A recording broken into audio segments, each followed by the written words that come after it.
Everyone, and welcome back to this channel. And today I'm going to walk you through how to sign in to another account using third-party authentication. Third-party authentication or third-party login means that you can log into your account using third-party credentials. It works across multiple devices and accounts, making life a lot easier. It is simple enough and probably something you already do every day. For example, maybe you use your Google account to log into your social media or your Facebook to authenticate yourself on a forum. This is part of using third-party login. Third-party authentication makes the login and sign-up process is much faster and easier because it doesn't ask for your VPN password every time.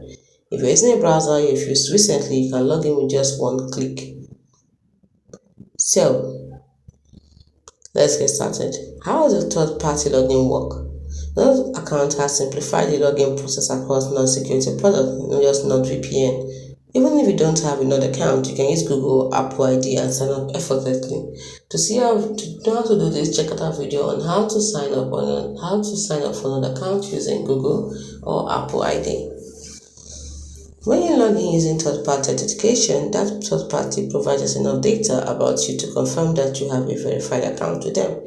Since only trusted third parties are using this process, that confirms your identity for NordVPN.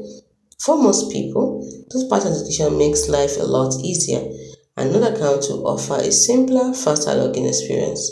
However, know that a small number of users may have encountered issues with their system, so check out our video on some of the problems you've encountered while trying to sign up and how to resolve them.